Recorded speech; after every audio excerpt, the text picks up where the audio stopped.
اور جب ابراہیم نے اللہ سے عرض کیا کہ اے پروردگار مجھے دکھا کہ تو مردوں کو کیوں کر زندہ کرے گا، اللہ نے فرمایا کیا تم نے اس بات کا یقین نہیں کیا؟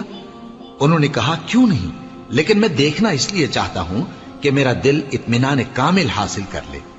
فرمایا کہ 4 پرندے لے لو، پھر ان کو اپنے سے ہلا لو اور ان کے ٹکڑے ٹکڑے کر دو، پھر ان کا ایک ایک ٹکڑا ہر ایک پہاڑ پر رکھ دو، پھر ان کو بلاؤ تو وہ تمہارے پاس دوڑتے چلے آئیں گے،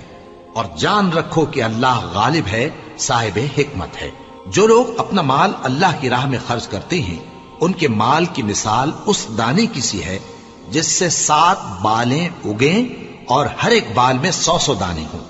اور اللہ جس کے اجر کو چاہتا ہے اور زیادہ کرتا ہے، اور اللہ کشائش والا ہے، سب کچھ جاننے والا ہے۔ جو لوگ اپنا مال اللہ کے راستے میں صرف کرتے ہیں